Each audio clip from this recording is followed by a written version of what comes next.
Hi, this is Mike from Stagecoach Road Vintage Sewing Machine, and this is your Ward signature machine. She's all done and ready to come home, except I think that I noticed that 3 of the feet are missing here on your foot control, so I think I'm going to replace it with one pad of non-skid, which will protect your floor and keep it from creeping away from you when you're trying to sew. I had to replace the rheostat block inside of the foot control. It was broken. I tried re-gluing it, but just didn't work out real well. Those ceramic blocks inside here are kind of fragile, and if the foot control gets dropped, they can break just like glass. So let's see, let's go over the operation of the machine. You may already know how to do all of this, but since I have it here ready for a final test, let's document it. And if you've come here from somewhere else on the internet and found this video, we are Stagecoach Road Vintage Sewing Machine. Sorry to say that this pretty machine is not for sale. This was a commissioned restoration, and I'll be back for her. But I will show you how to operate, how to thread the machine and wind the bobbin, and how to work the various controls. Sorry to say we could not find the stitch pattern cams, but they are available on the internet if you do a search, and they just press right on here. This piece here rotates, and this follower follows the groove in the cam as it rotates, and it moves the stitch width back and forth to create the different patterns. So to wind the bobbin, you'll find your bobbin down here. Just lift the latch and pull it straight out. Make sure your needle is in the up position, because if the needle's down, you won't be able to pull this out. As long as you're holding the latch, your bobbin will stay in place. It won't drop out while you're moving it. But let go of that latch, and there's your bobbin.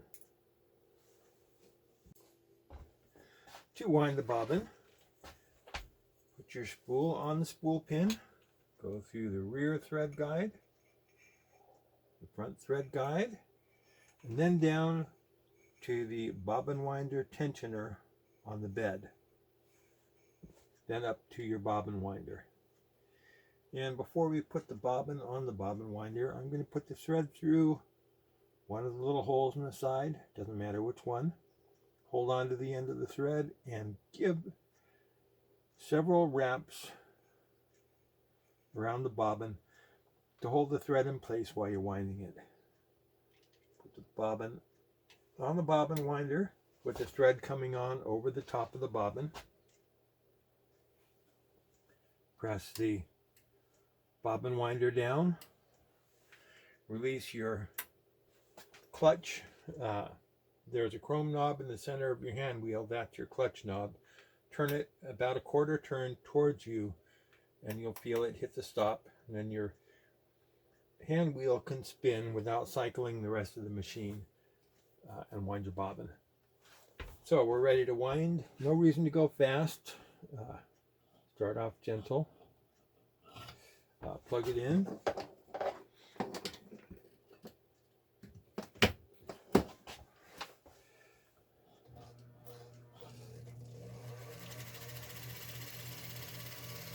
The faster you go, the more chance you have of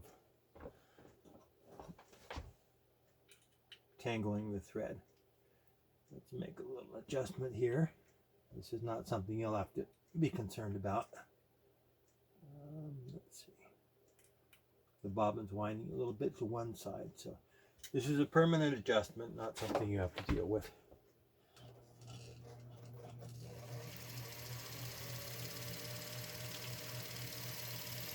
And now it's winding evenly across.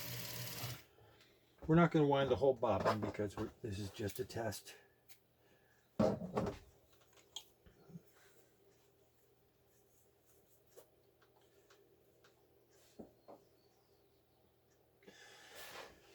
Click the release finger up to release the bobbin from the hand wheel. Retighten your clutch knob, just snug, not too over tight. Then with your thread coming off of the bobbin, coming off the top in this direction, you go into your bobbin case, bring the thread into this little slanted notch in the side, and up under the flat leaf spring until you feel it click into place. Then when you pull on your thread, you'll feel a little bit of drag on the thread.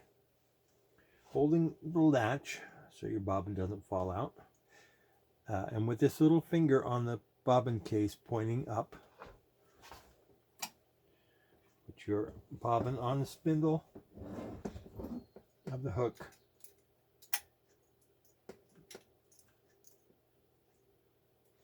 and push it in until you feel it click into place there. The little finger will go into its notch and your bobbin's not going to fall back out.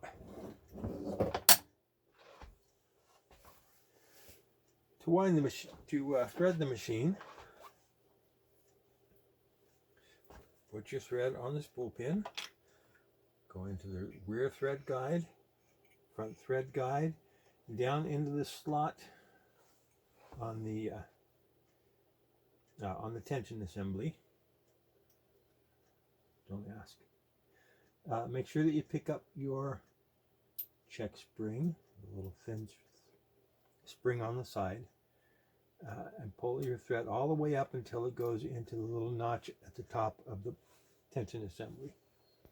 Go into your big thread guide, through the tick-up lever, from right to left, back down, and again into that first big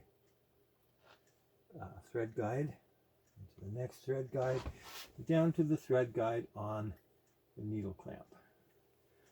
Then we're going to go through the needle from left to right towards the center of the machine.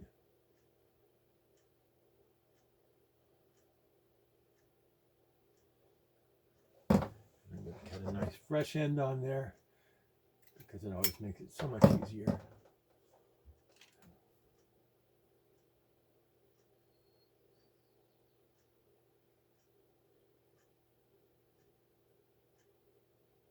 There we go.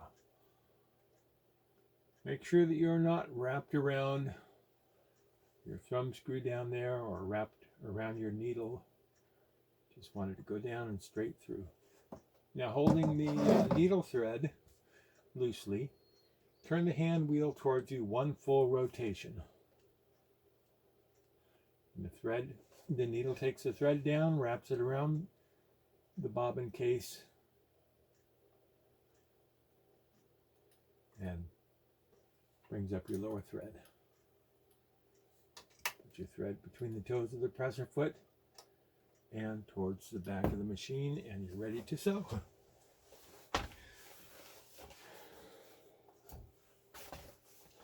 This is your stitch length, and you can adjust from 0 to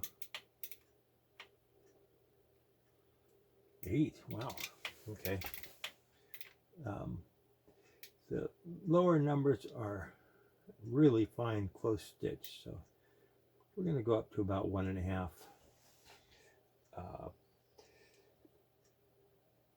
This is your zigzag adjustment, and since we're doing straight stitch, we want it on 0 because we don't want it to zig or zag.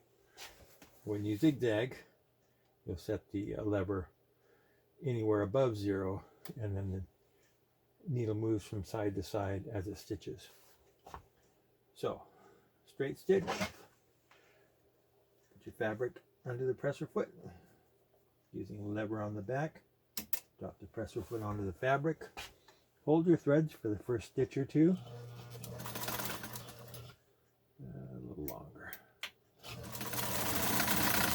And off you go.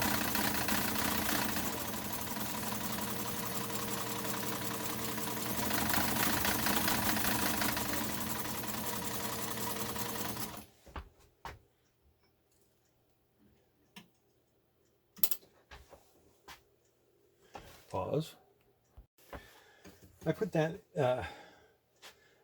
this in a temporary base just because the machine sounds better when it's in a base. You can sew with it on the tabletop, but it's better if you put it in a cabinet or a base because the mechanism underneath taps against the table when you sew. So anyway, here we go. Straight stitch. This your zigzag. Make sure your needle is up out of the fabric, and you'll notice that the lever springs back. The lever has to be loose and spring loaded for the sake of the pattern forming cams. So if you want to set it to a zigzag width, you want to push this little keeper over. Make sure that your lock is loose. Push the keeper over and then tighten the lock. That holds it at whatever stitch width you want. Okay, zigzag.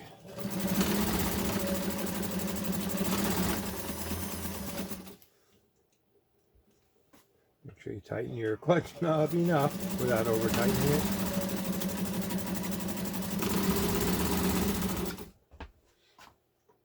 There are two keepers. If you're setting your stitch width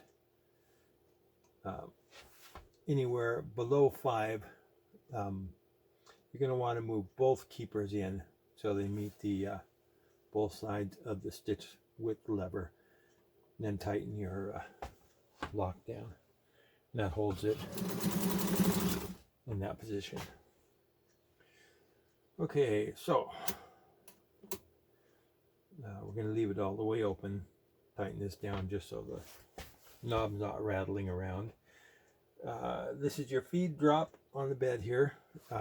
That drops the teeth of the feed dogs so they don't come up above the needle plate and move the fabric. And when you drop the feed, then you can move your fabric around by hand and create artwork or darn a pair of jeans or whatever, mend a hole. And this is your the pressure on your sewing foot. To change the pressure, push down on this little collar, and the pressure adjuster pops up. Then you can push it down to whatever sewing foot pressure you want. Set it about halfway for regular fabric, and if you're sewing something heavy, you may want just a little more pressure. If you're sewing something light, you may want a little less pressure. But about halfway down is good for medium.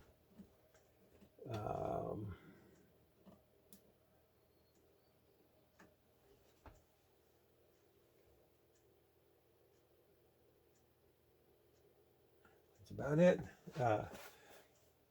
If you sew every day, oil your machine every day.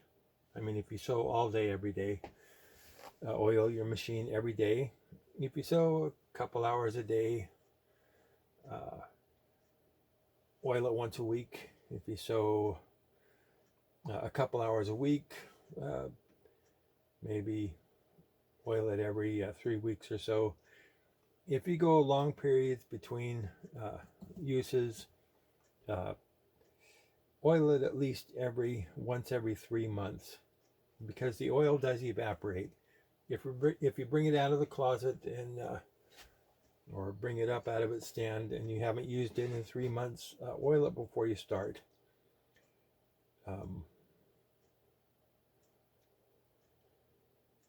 If you don't have a user manual, let me know and I'll see if I can find one for you. Your user manual will show you all the oiling points.